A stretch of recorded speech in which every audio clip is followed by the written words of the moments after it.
think this is a good place if more people have joined. So the biomechanics of ballet. Typically in the past, I have given this lecture as two-hour-long lectures. So I have cut this down a lot in order to fit it in tonight. And maybe the next mini series that we do, I'll lecture on the next set of material. For tonight, we're covering the history of dance, then moving on to the hip and foot and ankle, and lastly, the point shoe, which fits really well in with the foot and ankle because that's where it goes.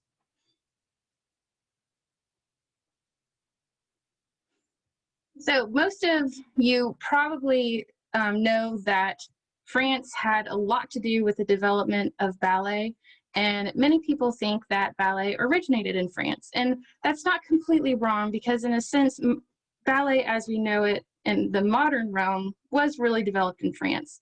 However, the traces of ballet can be found all the way back in the Renaissance in Italy. And that shouldn't be too much of a surprise since we've gone over the Renaissance in Italy and how it was just blossoming with all these different kinds of art forms and studying. The first dance master was in North Italy. He decided after composing a lot of dances for weddings and events to write a guide on the art of dancing. He was also one of the first people to define what good dancing was. Before him, people would just dance and everyone was dancing. There wasn't any kind of judgment that you could be had because there was no correct way to dance. However, he started developing things that made dancing look more artistic. And those, you can read the list on there. The two styles of dance that he was known to do, he probably did more, but there's not a lot known about his early career, were the basse danza and the balletti, which you may recognize as later it will become known as ballet.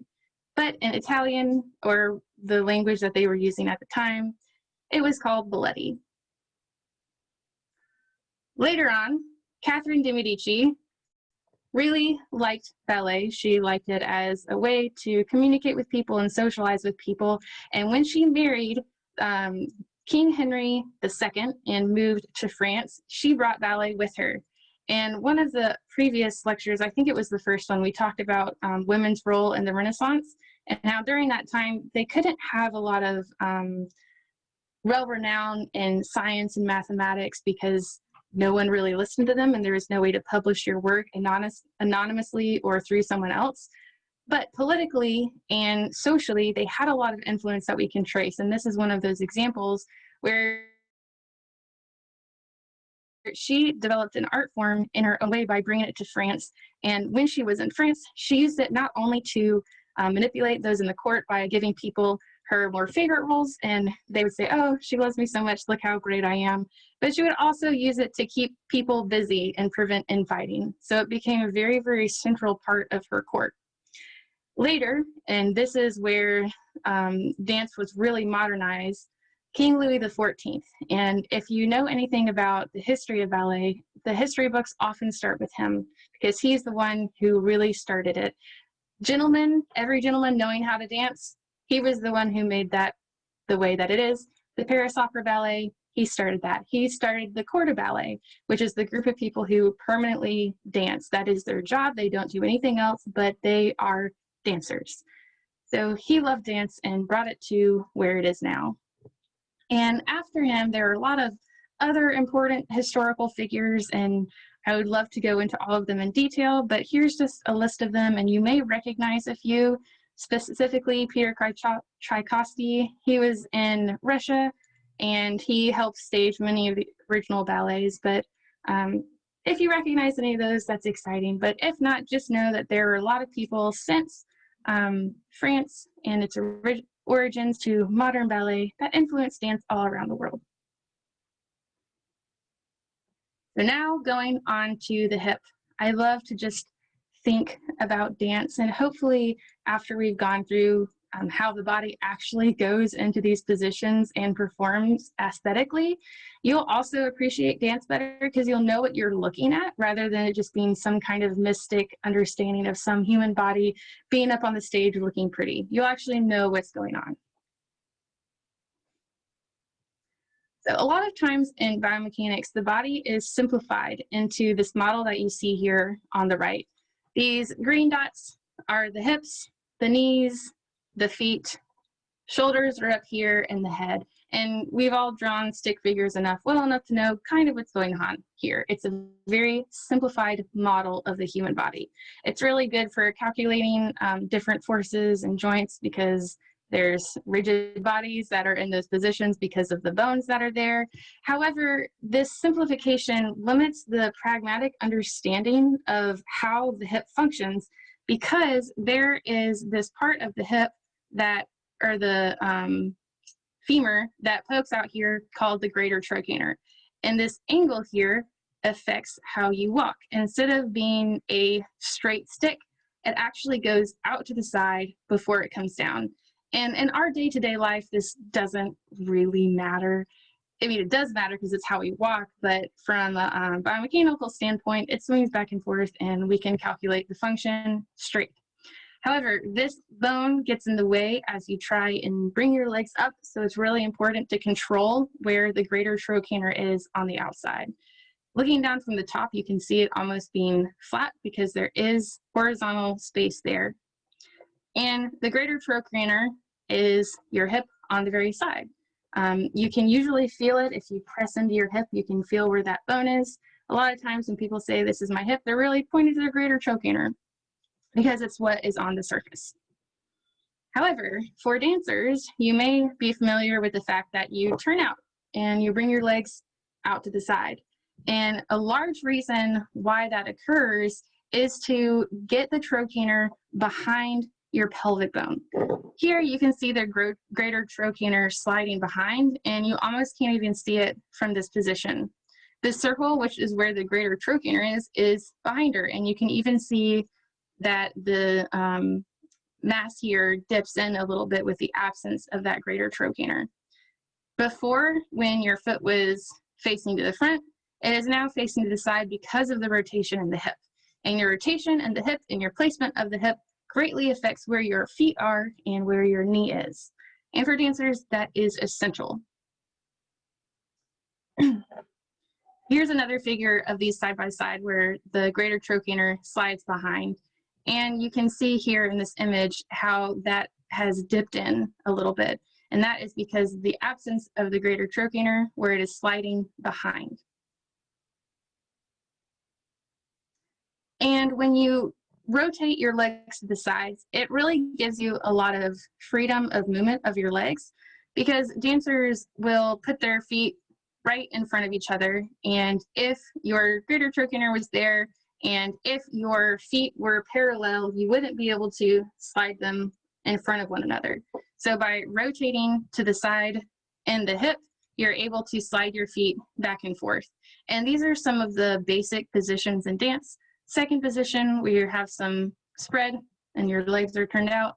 Fourth position, where you bring your foot into the front. And fifth position, where it's in the front, but it's really, really close to your foot.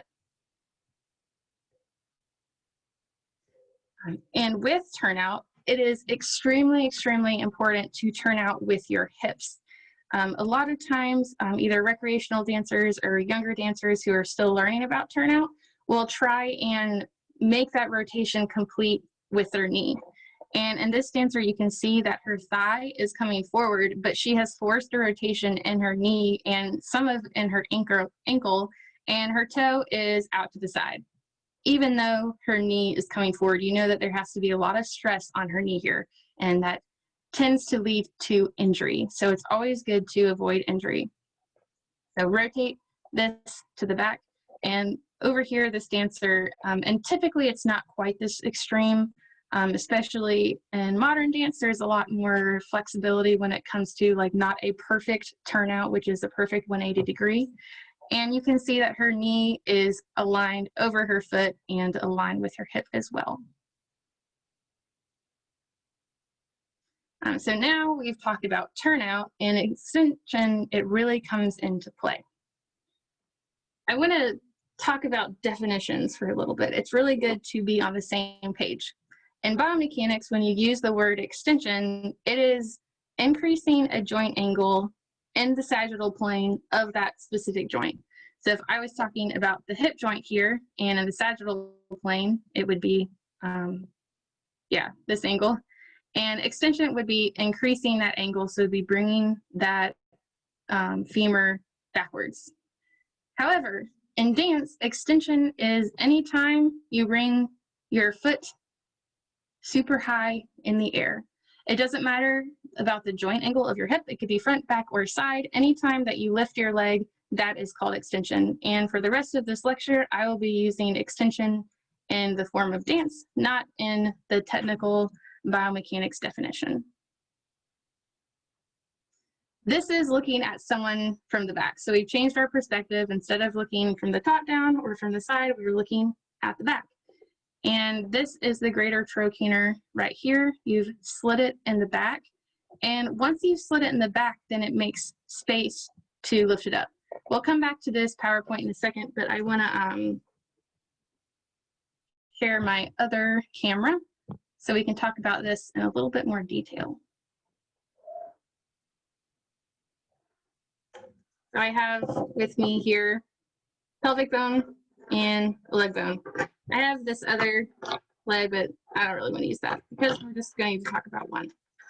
So from the side here with your hip in, when you turn out to the side, you're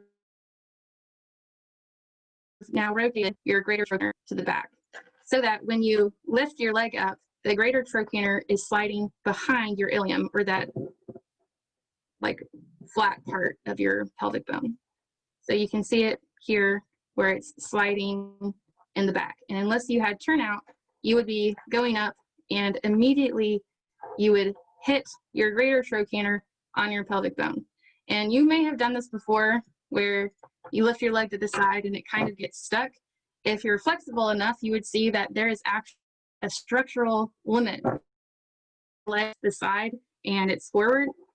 I don't know what I'm doing with my arm. I have this leg here. But when you bring your leg to the side and the top of your foot is facing forward, it will get stuck. And you can, if you wanted to, rotate your hip and you can get that extension really nice and high. But in doing so, you won't keep your torso upright. And for other forms of dance, that is a great way to do an extension, especially if the choreography is asking for it. But in classical ballet, where you want to keep your torso upright during extension, that is not a way that you can do it. So instead, you rotate to the back. So now you can see that the greater trochanter is behind, and you lift it up and you have all the space in the world. Next lecture, I'll get into ligaments and muscles that allow you to hold this position here. Tonight, we're just going to focus on the structural implications of your bones. So now you do get high, but there still is a point where your bone is going to hit bone and you can't go any higher. At this point, the dancer can make the decision to lift her hip. And when you do that, you can get this nice 180-degree lift where you have one leg standing on the ground, a greater trochanter here that is rotated to the back and going straight up. So when we look at these pictures in a second, notice the rotation of the hip, the placement of the hip, and whether or not this foot is turned out to the side. And a good way that you can tell is by looking at the side of the knee and the inside of the foot. And sometimes you may see the top of the foot, which is turned in. So keep a lookout of the orientation of the hip as well as the rotation of the leg.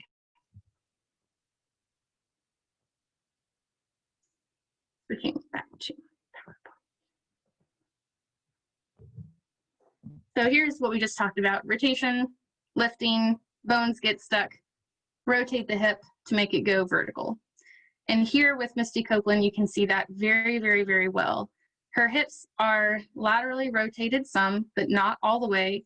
And she has reached the full range of her motion of this right leg because you can't go through mass. That flexibility is not her issue here. Issue is normal with every dancer. At some point, you just can't lift your leg any higher because there is something in the way. She's also done a good job of keeping both of her legs turned out well. You can see the back of her foot in both of these positions. Here, Svetlana is doing the same thing. She is well known for her impeccable technique. Here from the side, she has slight rotation in her hip, but still it is very, very, very, very square. On the side here, you can see the inside of her foot, the inside of her knee, and the inside of her standing leg and her knee here as well. As she rotates and brings her leg straight up, she has some rotation of her hip, and she's decided to do that because she wants to get her leg all the way to the top. And if she didn't rotate her hip, she wouldn't have the space to bring that leg to the top. And that same figure from the back, where you see her hips rotated slightly here, her standing leg turned out, and her leg that is in the air is turned out as well. What's interesting about extension is it can actually be extremely stable. A lot of times, especially amateur dancers who haven't really found the technique or gotten flexible enough or strong enough or whatever reason, extension to be really hard. And I will say, I never really liked extension. I was always really bad at it. But once you get flexible enough and have the proper technique, it can be very, very stable. It's like when you're holding something to the side versus when you're holding it above your head. Because the force is going directly down into your body, it's a little bit easier to hold something above your head than directly down to the side. So as she brings her leg up to the side, you can see that she goes up on releve, which is on her top of her toes. And once she lets go of the bar, she's balanced very, very, very well. And this girl goes through, she's balancing as well, but she goes through all the steps of the développé or bringing her leg into the air. And we can see all how her hips are rotating and she's making room for her leg being in the air. Okay. I'm about to switch to extension to the back. Does anyone have any questions on extension to the side? I know there's a lot we didn't discuss, but maybe anything that I've talked about that I can explain a little more, or just any other thing that you have a question on. Yeah. How long does it take for, like a beginner to learn how to do this extension? I'm sure it doesn't just happen over one night to adapt to that mobility. It takes a long time, and you have to start, and I know that there are exceptions, so this is just a general rule. And a little bit anecdotal because I haven't read any studies that say when you have to start dancing, but you have to stretch the ligaments out in your hip a lot. And typically that's done when you're very, very young. So a lot of dancers who dance professionally started when they were 4 or 5, so they could start getting that flexibility and get it through their growing up years. So unless you come from something else like gymnastics that you were also flexible in, it's very, very, very, very, very difficult to start dancing when you're older. In fact, Misty Copeland, who is here, she started ballet when she was 13 because she did gymnastics until she was 13. And it was like a huge shock to everyone that she could start dance so late. So basically your whole life, you are developing these skills to have the flexibility and the strength to get there. Your muscular flexibility, but also your ligaments, and not tearing them, but letting them be flexible, because that's a big difference. Technically, when you sprain your ankle, you are increasing your flexibility of that ligament, but not necessarily in a healthy way. Yeah, David, you should go learn how to do this and just show your subjects, hey, this is what we're doing today. Yeah, but it definitely sounds like I'm past the starting age for optimal learning on that. Yes, unfortunately. I'm sure that there are exceptions though, because the human body is capable of so much. But typically, yeah, you start when you're very young. Moving on to extension and the back. We've talked about to the side, but to the back, it is completely different. Instead of having your greater trochanter be behind your pelvic bone, now it is going to be in front of, or to the side, I guess, of your pelvic bone. And I'll have another picture in a second, but you can see that it is coming forward here. And this is almost as if you are standing and just put your leg directly back. However, there are musculature reasons why you turn out and going to the back, but this is much more familiar to what you would be used to rather than the odd turnout extension to the side. There is one very important fact that you should know, and this is going to be influencing injury risk. So this is important across styles of dance, because some of the stuff is important to ballet, but it is not necessarily the technique for modern dance or contemporary dance. So tonight we're just talking about ballet. But this is important that you keep your hip down, because as soon as you open up your hip and rotate it, not only are you adding bending to your spine, but you're also adding a torque to your spine. And the more stress you put to anything, the more apt it is to have injury. This dancer does it really well, where she has her hip forward and you can look across her back and you could almost set a teacup on it because it is so flat. And this sharp coloring change, you can see that her bone here is causing that a little bit, and that's a nice indication that she has what it would be considered square hips. Another thing is that she is able to turn her standing leg out because she hasn't compensated by rotating her hip. However, if you struggle with extension and are trying to get the highest that you can get, it is extremely tempting to open up your hips. Here we can see the front of her pelvic bone, and rather than seeing the flat of her back, we're actually looking at the side of her back here. There's no color change or sharp indentation where her pelvic bone is, and it is almost flat. You can see the underside of her leg. Also, unless she had an insane amount of rotational turnout, you can't turn out your standing leg because you have compensated by tilting your standing leg out, and this is as far as your standing leg can go. So a quick way to notice if someone is doing an arabesque, which is putting your leg in the back in this way, is by having a standing leg that is turned in, and you can see her point shoe in this way. So this is safe. This is not quite so safe. However, a lot of dancers do this intentionally because they like how it looks, because you can get your leg higher. So sometimes dancers will intentionally give up what is injury-reducing technique to make their aesthetics look better, because in a sense you're already dancing on point and you've given up a lot of your body health, so you want to make the best of it is. So there's a lot of personal decisions when it comes to choosing technique. Actually, I want to go to this image first, and then I'll go back. While we're talking about aesthetics, it is important to recognize that good technique reduces injury and allows you to do movements that you wouldn't be able to do otherwise, such as lifting your leg really high to the side or to the back.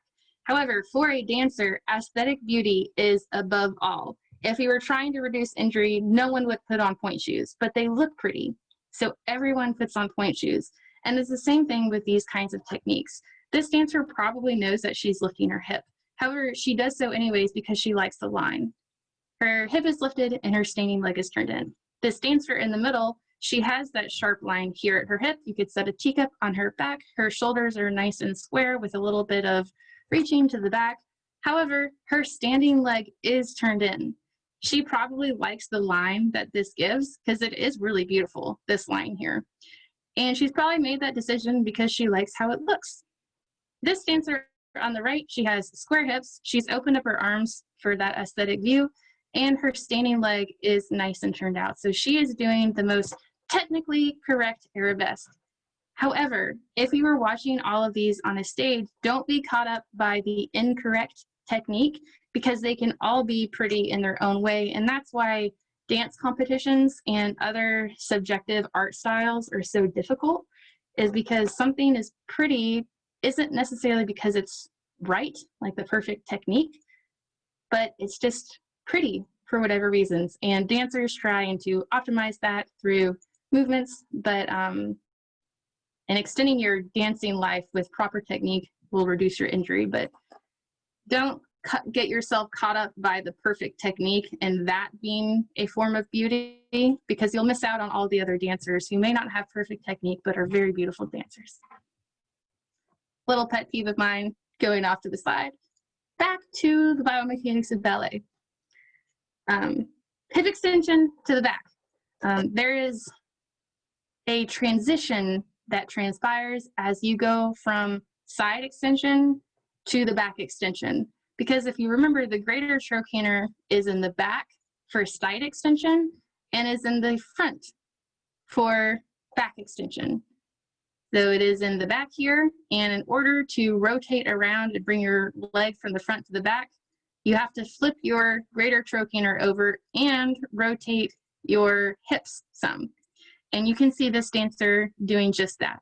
As she brings her leg from the side, she lifts her hips and takes into account the fact that her leg is going to be caught because her greater trochanter is moving her leg down, and she opens it up even more.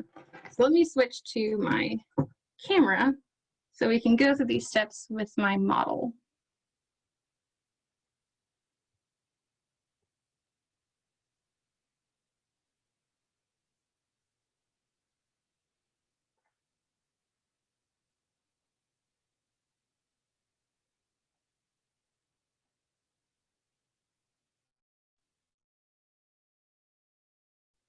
Well, the camera decided to not work, so.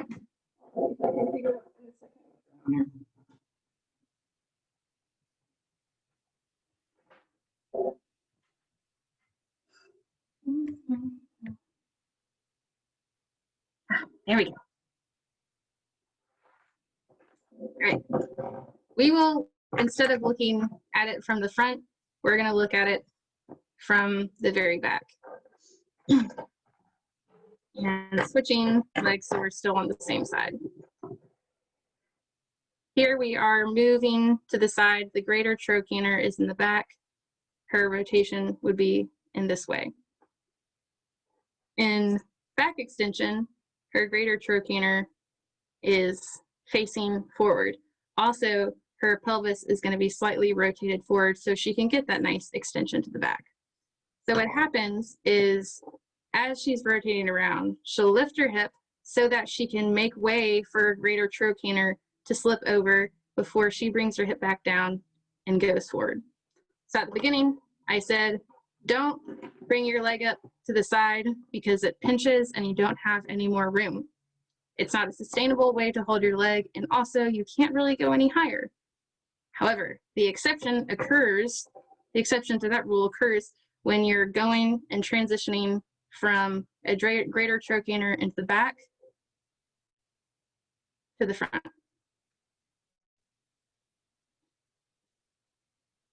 Then you have some nice extension to the back, and you can bring it all the way up if you so desire. And if we were in person, I would have everyone stand up and perform this perfectly, and then we'd all become dancers. No, but I probably would have us stand up and move around and see if you can do it, knowing that you can't, knowing that I can't anymore, because it does require a lot of flexibility and strength in order to do this.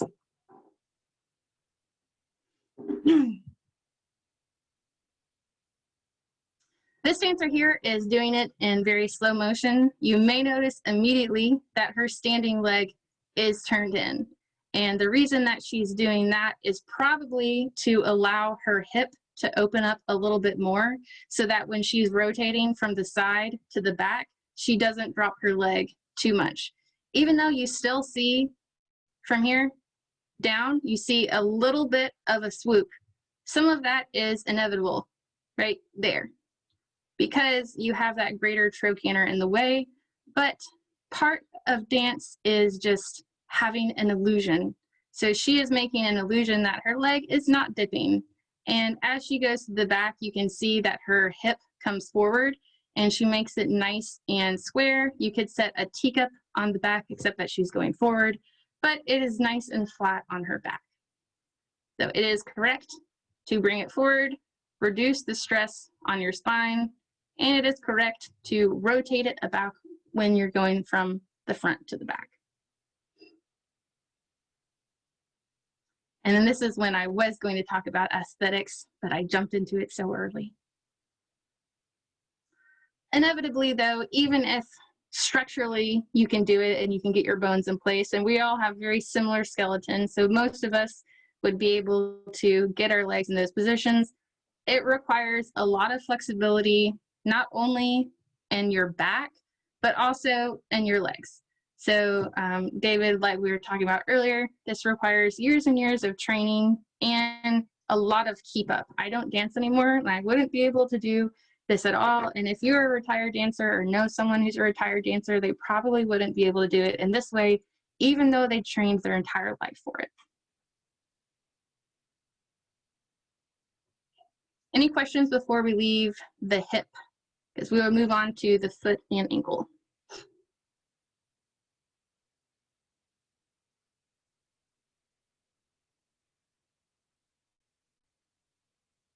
Okay. If you have any questions later on this topic, let me know, because we can always come back to it. I tend to talk about this for way too long. The foot.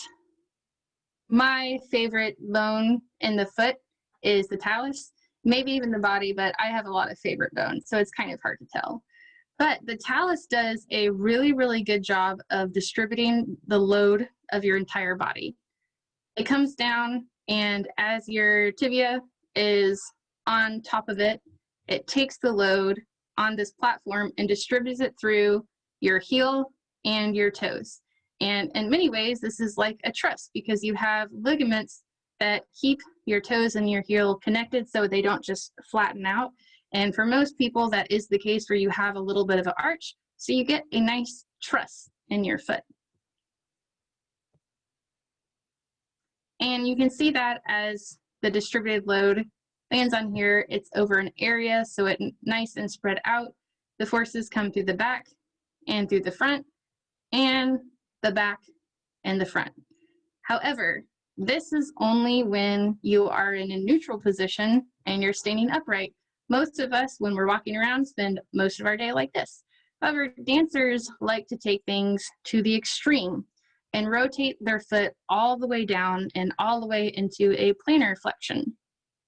When you do this, you get onto the very, very back of your talus. There's some sliding along this direction and rolling. And the back of the talus is where your body is supported. You no longer have a nice big platform. It's a much, much smaller platform. And you can see she has a very, very flexible foot, so she's able to get foot into that position. And the bone here in pointe shoes. A quick note about pointe shoes is that you're dancing actually on the tip of your toes. You can support yourselves here with your metatarsals and having your toes bent under. And if you've seen anyone walk around on their toes before, typically without shoes, you are going to be walking around with your toes bent under. However, dancers dance on the very tips of their toes. So this is our new force distribution, where it is now on the very back of the talus. You can see both of these pictures, and a lot of the force goes down through the toe. However, you may not know that some of the force actually goes through the heel, and we'll get a lot into that when we start talking about pointe shoes. But unfortunately, the talus cannot do its work because it is in that extreme rotated position. Something else that occurs when you've rotated your talus all the way forward is in between your tibia and fibula is now the very small end of your talus, because as you bring it forward, there is almost a triangle effect. So in the very back, you have all of the flexibility to pronate your feet and supinate your feet. If you're familiar with high ankle sprains and low ankle sprains, you may know that a high ankle sprain occurs when your foot is pulled back and the wide part of your talus spreads out your tibia and fibula, so you get a sprain up in the higher part of your ankle. However, when your foot is in plantar flexion or brought down, then the skinny part of the talus is in between the tibia and fibula, and it's a lot more flexible and it can move back and forth in these positions here, and you get a lower ankle sprain down somewhere in this area. So if now you know about high ankle sprains and low ankle sprains, but also you know the role that the talus plays in that because of its unusual shape. So dancers put themselves at high risk of low ankle sprains. They also take advantage of the flexibility of their foot and create nice lines. So this dancer has some nice side rotation of her ankle, and it's also going down, and she can do that because she is on the back end of the talus and has a lot more flexibility in her ankle.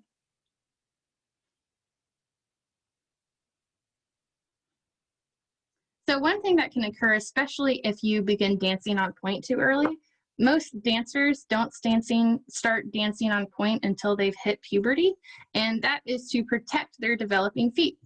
This backside of the talus is called the posterior process, and as it's developing, if you dance on pointe and keep adding force onto that part over and over again, it never fuses to the main part of your talus.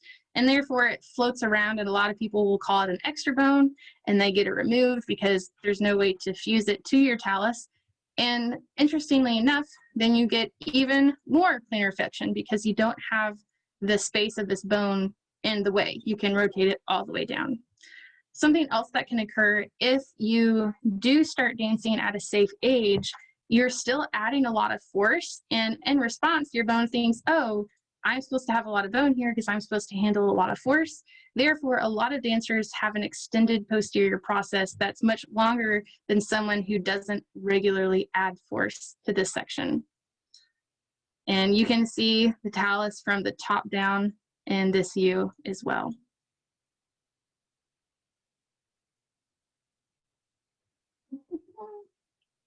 The dancers ask a lot of their feet.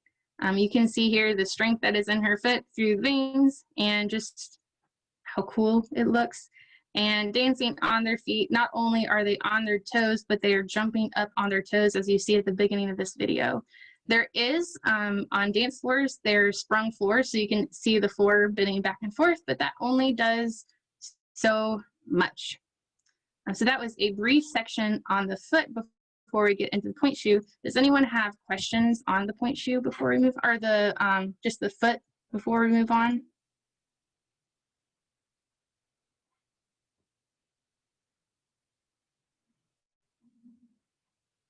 Okay, the last section, the pointe shoe.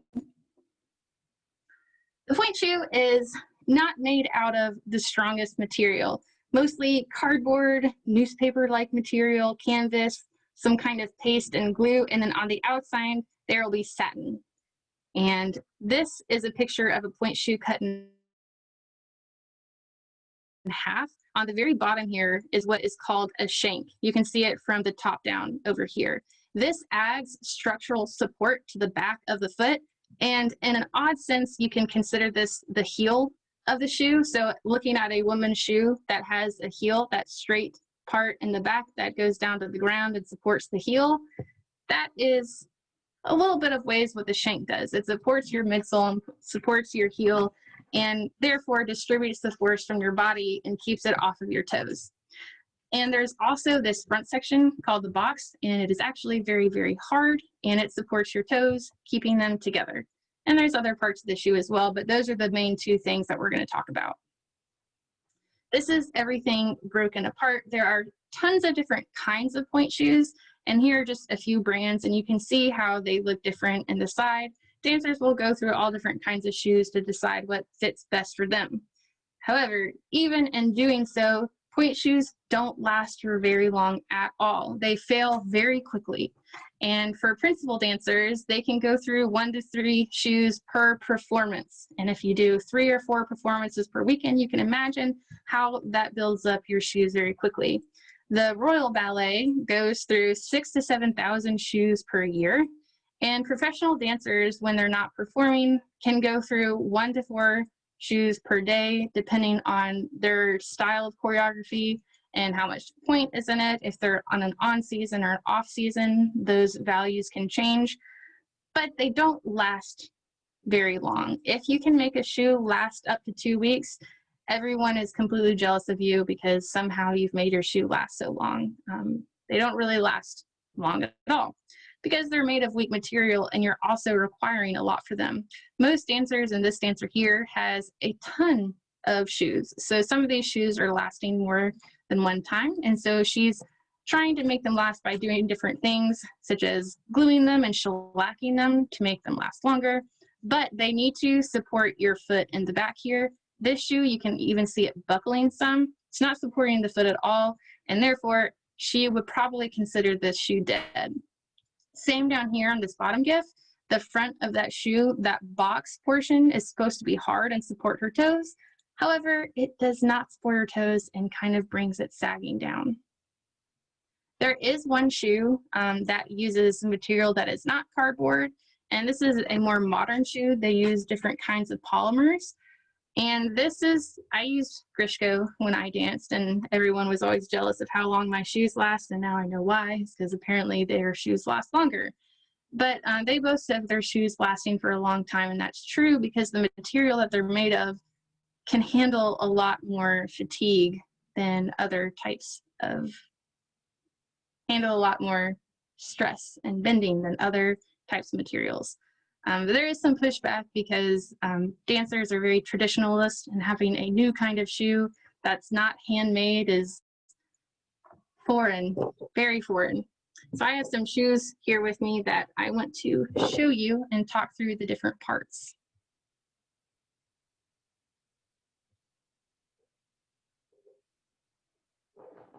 This is the second pair of shoes that I ever had. I gave my first pair to my mom.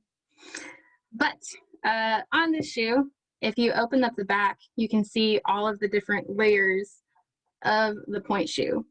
And there is a kind of cardboard material and then a little bit more of a plastic material in the back here. And whatever this material is, I can't quite tell.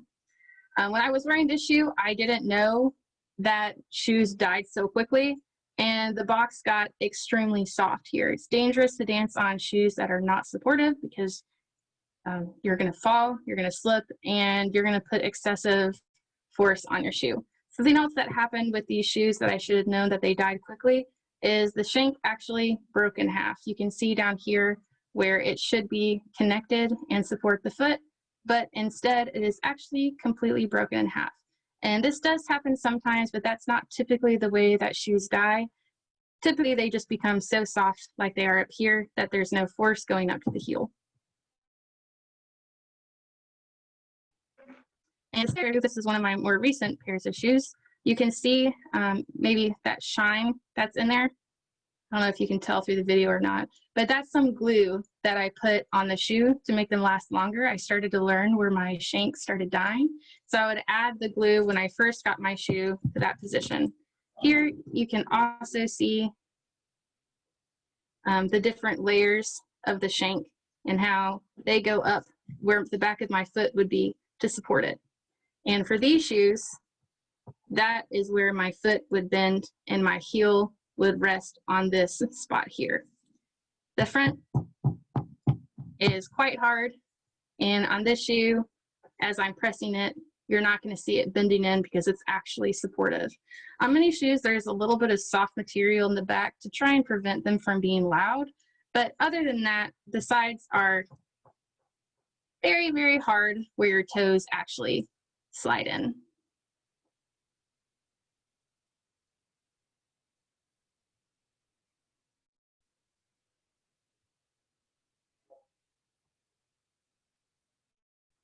So talking about the shank, now that you've seen what it looks like on my shoes, we can talk about more how important it is. If you have that solid piece of material coming up and supporting the back of the foot right here where it arches, then you get a reaction force here that's shown in the yellow that pushes up to the heel, and therefore all of your weight is not going down to your toes, but a lot of it is in fact going onto your heel. And that's why it is almost impossible, if not impossible, to dance on pointe without shoes because you require so much of the strength of the back of the shoe. I don't know if you can tell, but there are two nails here at the bottom. And these nails, the purpose is to keep those layers of the shank connected with one another and add some support. So you have all that material and you also have nails in the bottom of your shoe. So it's really important that the support is here. You can see that in these three pictures on the bottom where it's pretty much straight, and then as you get it to the heel, it jet backs. Straight and then jetting back to the side. This picture here is the one from before where the shoe is dead and not providing support in the back. You can see compared to these three images how important that straight shank is in order to keep the pressure off of her toes. In fact, pretty soon if she continued dancing on these toes, the only way that she would be able to stay up is if she danced on her metatarsals in the front here. but she probably will change these shoes as soon as she gets off.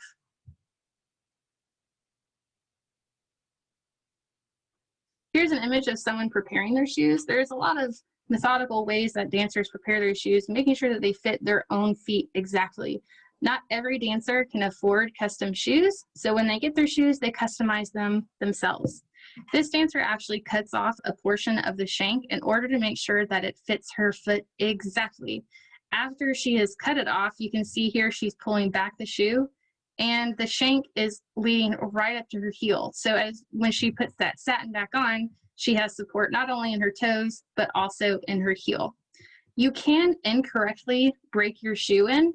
So over here is the correct way, but this dancer on the right has broken her shoe in very, very low, coming right off the box. Oftentimes, this can be due to a lack of flexibility in your ankle, but here we know that her foot is capable of pointing down all the way, and this blue line shows where the arch of her point shoe should be. However, it is not. It is much, much, much lower, and therefore she has a break down at the box, and she also has a break up here at her ankle or her heel. And you get two breaks, and it just forming around your foot, not adding support. Another way that you can incorrectly break your shoe is by not doing it at all. If you purchase your shoes, they come nice and straight for letting the dancer break the shoes in where she wants to. But oftentimes, if you don't really know what you're doing with your point shoe, you won't even know that you have to break it in at all. And then your shank is not supporting your weight at all, and all of your weight is going straight down into your toes. You won't be able to dance long for this way, and it'll be extremely painful. So not only do dancers ask a lot of their feet, but they also ask a lot of their shoes, because it's not only that they have to support the foot vertically, but they also have to be pliable so they can go through all of these steps and move their foot and make it look as if their foot doesn't have nails in it and doesn't have that hard box. Watching a dancer move around on stage, you would never guess that they have such a hard structure on their foot, but that hard structure is what allows them to go up on point for such a long period of time. Not only do dancers put their feet through a lot, but they also have to really trust their shoes. Here, Tamara Rocco, she is very much trusting the rotation of her partner, but also her shoe, because it could easily slide out from under her if she didn't have complete control of that shoe. They also have to understand their shoes, and if you've played sports, you may be familiar with this. You get a basketball in your hand. If you're really familiar with playing basketball, you almost can feel where that ball is without actually having any nerves in that basketball. And the dancers are the same way with their shoe. Because ballet requires so much balance, they are very, very comfortable with their shoes and train for long periods of time and able themselves to balance. I'm just really impressed with this girl on the right here. I would never have been able to do that. I would like to say that I was good, but then I watch her and realize that there are a lot of other people who are very good. And here are some of the citations I got. I found some images and I couldn't track them, a lot of them back to the original source, but here are some of the more major images that I used. I hope that you all enjoyed this and learned something, and maybe the next time you go watch some kind of dance performance, you'll understand a little bit better what everyone is doing. Does anyone have any questions about point shoes as well? Because I also feel like I sped through that section.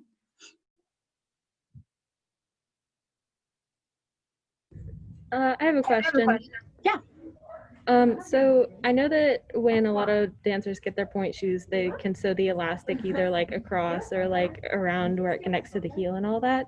Does that make a big difference as far as like the force distribution on the heel? So I have two answers to that. One is I definitely think so. There was a study that I was a part of during my undergrad that was studying how athletes tie the laces in their shoes and how that affects their the support of their foot. And they found out that it was really, really important. And they discovered a few different ways that were like almost across the board helpful. I have not been able to find a study that looks the same way with point shoes. So the transference is, I want to say, yes, it is important. But because I'm a very curious being, I actually am currently working on a study that is aimed to look at how dancers sew their shoes. And what she was mentioning, if you're not familiar with point shoes, let me get my video up again, is the ribbon and elastic of a point shoe. You do not buy the shoe with those attached. You attach them yourself. So I liked to cross my elastic, but I did not always do that. In my first pair of shoe, I only had a single loop of elastic around my heel. And both of these are very popular. A lot of people will do the one elastic or two elastic. I also like to use a pretty wide band, kind of in the medium, because some dancers I know wear elastic bands that are this thick. Whereas the first ribbon I used or elastic I used was pretty thin. Another thing that I do that is interesting is you can see here that these ribbons are ribbons all the way across. But later I started using ribbons that had some elastic in the middle of them. So as I dance, they didn't get tight around my ankle. So there's a question in the chat box is how much do they run? And they can be anywhere from $60 to $80 per pair. A lot of apprentices, when you go start at a company, they don't pay you financially, but they will say, I will pay for your point shoes. And you can only imagine how nice that is when you're just starting out. I mean, I think everyone should get paid, but if your option is to not study dance or get your point shoes paid for, that's a good way to be a trainee in a company. I think I have some other shoes that have different styles as well.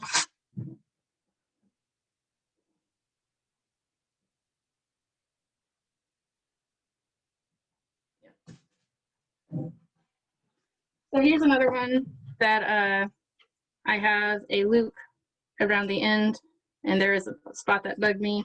And on this shoe, it's kind of fun. You can see the glue that I spilt, or maybe you can't, around down the side of it while I was gluing the inside of my shoe. I don't know where this point shoe came from. This is a Russian point, the brand Russian point. And I never wore Russian point. So this is probably someone's shoe that I accidentally took, but they have elastics around the edge. The shoe's pretty soft, so I imagine that they were getting rid of it anyways. And she didn't use any elastic. There's also some things that you can do. I don't think I have any of these. I have all my shoes out. But you can darn your shoes, which is adding extra material to the bottom here.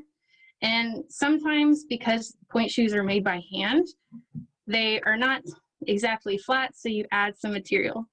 Oh, so here's a good point about the Geiner Minden Claire put in, and also Julie, yeah, they're 60 to 100, and sometimes they can be more or less.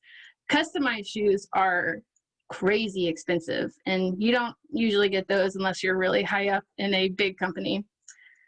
Yeah, so Geiner Minden, theirs are a little bit more expensive because they are customizable, but they do last a lot longer. So in the long run, you can imagine yourself saving money.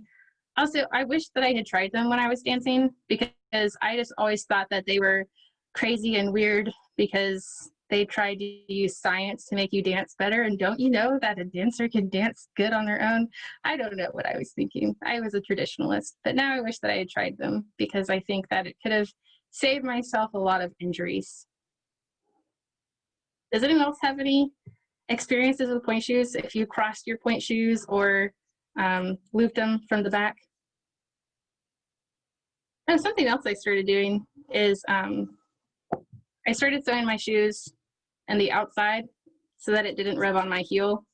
And it took me a long time to figure out to do that, and it changed my life, not having that rubbing on the inside. And that's an example of how such a small change in your shoe can really make a big difference.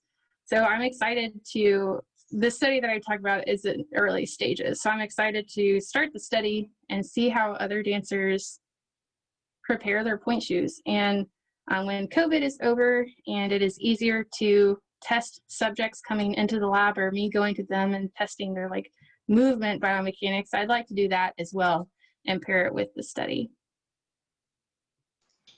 I have a question on further developments. So what are I guess some areas for further development on the I guess so they added polymers for replacing part of the cardboard to make them last longer, right? Mm-hmm. So what are other ways that would improve them to last longer instead of having to go through 2 to 3 shoes per show? Yeah. I think the biggest thing that can improve that is having more than one company who's able to develop modern shoes, because like Nike and Under Armour and Adidas, they're all competing with one another to have the like best science, and they have huge R&D departments. And Geiner Minder does as well, but there's not an alternative modern shoe. All the other ones are like traditional. And so part of my answer is I don't know, because there's not people working on it. I'm sure there are so many ways that they can extend the life of a dancer and even support the dancer more, but there just needs to be more people working on it. So that's my... I guess one more question is, so since you're a dancer and you have that experience, I don't. I guess what are areas of the shoe that you would be comfortable with having changed? Because like you mentioned, some of the more traditional views towards any changes to the shoe might be questioned by the dancers. Yes. Yeah, and so Nike, they came out with a proposal to create a modern shoe, and it was a disaster because it was like, we have all this rubber on the bottom to keep you from slipping, and all the dancers are like, well, we need to be able to slip. We also need to be able to not slip, but we have to like slide some. So you're right about the weirdness. So a lot of the box, my shoes typically died in the corners here because they got soft. So I would love it if someone made a shoe that was able to be somewhat quiet, because really hard shoes, they hit the ground on the stage, and you don't want to be watching a performance and all you can hear is that dancer's shoes on the stage. So I would love it if someone could design a really hard box that didn't fail in the corners here, but also was soft enough not to make a loud noise. And there's the perfect area in your point shoe. You first buy it, break it in, start wearing it. It's really, really loud because it's really, really hard. And then it starts to get kind of soft. And at that point, I take my shoes off and save them for a performance, because it won't be much longer before the edge of that shoe gets really soft and you can't dance in it anymore. And every dancer has their like favorite spot of a point shoe, of how well it's broken in. So another good thing that Geiner Minder does is really have them customizable, and that would be essential, because I may like the corners of my shoe to be a lot harder than someone else. So being able to customize every part of the shoe. I know a lot of dancers who have issues with bunions, and when you have issues with bunions, you have to soften the edge, or else your bursa will get really, really swollen, which is like a pouch kind of like on the inside of where that bunion would be. So they add water to the shoe to soften it. So if they were ordering something that would not be influenced by water to soften it, they wouldn't be able to order that shoe, because they have to have, due to their injury, part of that shoe that is soft. So it'd be important when ordering shoes to have the sections that are soft. I wonder if it would be possible to have like a rubber type of thing, and then have like keep the idea of a polymer on the bottom, but have some rubber on the sides for the bunions, and then maybe try some polymer type of thing for the bottom, but still cover it with fabric or whatever, so you still have the slip. These questions that you're asking are what keep me up at night. Like and maybe it's because like now that I'm doing engineering, I wish I could go back and change everything about how I like prepared my shoes and just like got into shoe design. But it's like, you know, if I had just done this, it would have been better. If I had just done that. Yeah, my uncle or great uncle, I somehow developed the hiking shoes, like the sticky stuff that got stuck on the bottom of the hiking shoes back in, I don't know, 20, 30 years ago.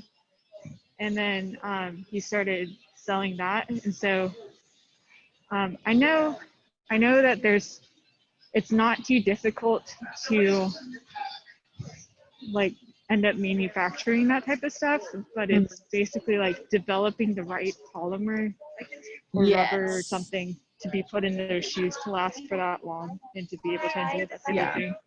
It really is hard, and it's hard to balance like what people want and what is good, because sometimes what is good people don't want, and sometimes what people want isn't necessarily good.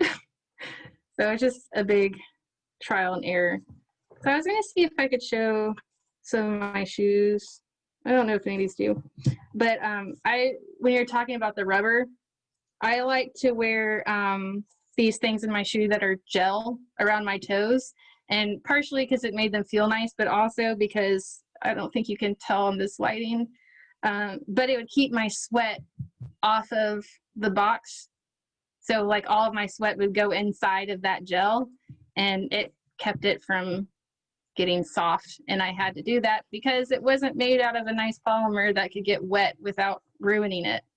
So getting sweat in your shoes is super annoying. That's interesting. So even just like a plastic sock, which looking back now, I'm wondering how I didn't get any kind of infection, but like even something to like wick the sweat out of your shoes. I know some people put their shoes in the oven like 100, 120 degrees and dry them out to make them last longer if there's someone who over sweats. I wore the little gel things, so I didn't really ever do that. But one of my friends, she just had like feet that sweat. Like when she walks down the hallway, her feet start sweating. So she would always dry her shoes out. And I just thought it was hilarious. I can't imagine doing that. I've only ever worn like dance or theater shoes, like stage shoes.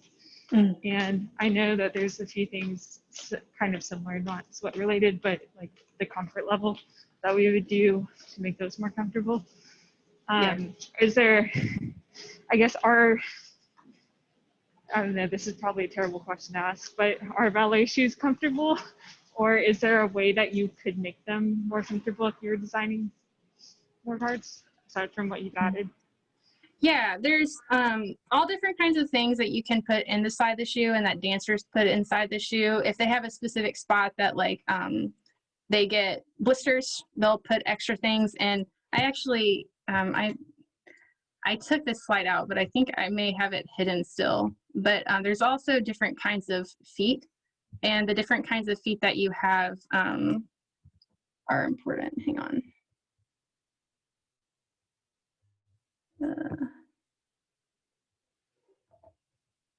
I'm really excited that you are asking about this because I have like a few slides on it that I just decided to hide.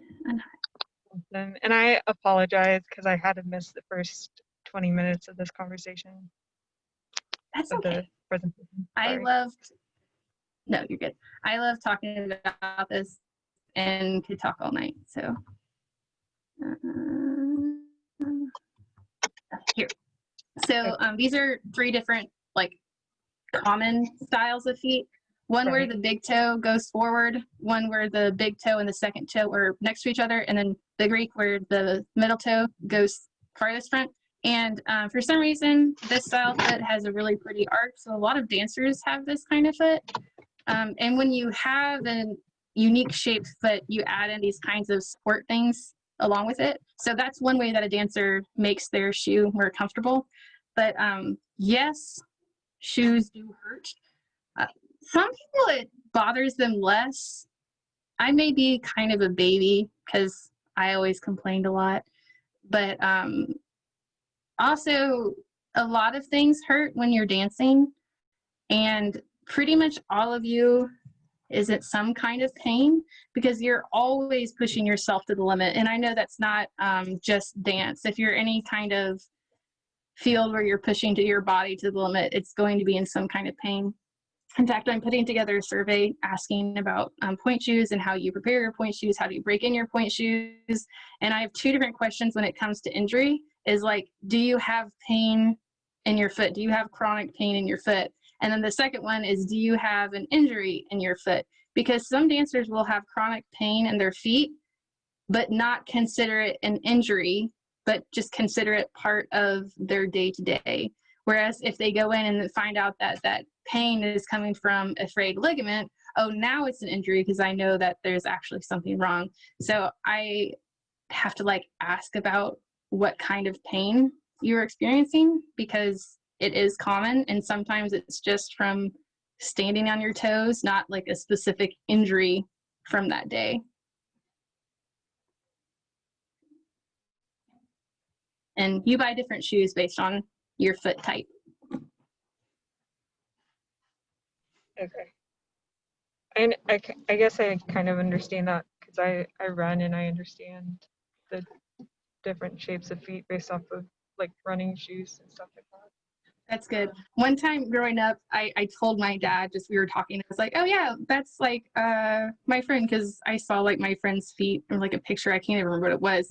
But he's like, wait, you can like tell who someone is just by looking at their feet? And it's like, yeah, can't you? Like every foot is so unique. You can't tell who a person is just by looking at their feet. So yes, I'm sure it's the same in running. Yeah.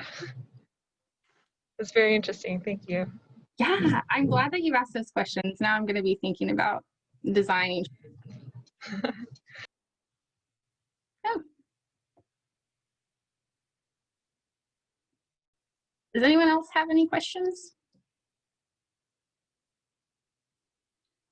So I want to share a video with you of a video that the Avi Lab did and I helped develop, and it's engineering and the arts.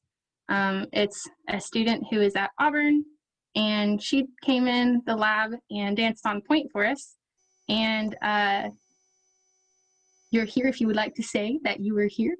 But and then I played piano, and we had motion capture markers, if you're familiar with CGI, where they put the dots all over the actor and then turn them into animation.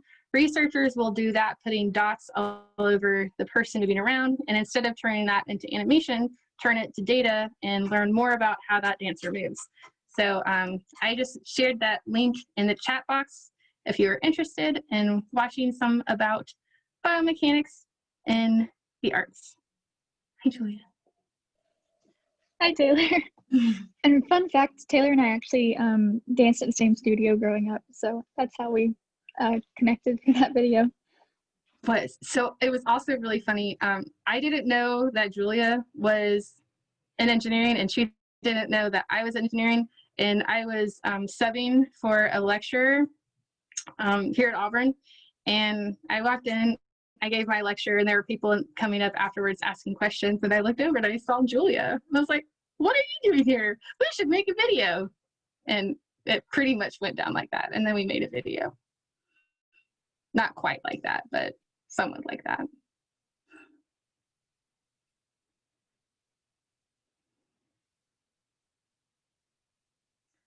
All right, well, if no one has any more questions, I guess we will end it here. Thank you all for staying on for so long and asking questions. I love those questions. If you think of a question as soon as we end this call, feel free to email me and ask me. I guess I can put my email in the chat box. You're welcome. Yeah, so my email's in there if you have questions and want to ask me. I may not know the answer, but I would love to think about it with you. So feel free to do so. Everyone have a really good night, and we'll see you next month with the next lecture on acoustics and vibrations, right? Oh, your mic is not on. Or something, it's buzzing again. Musical vibrations and acoustics, that's right.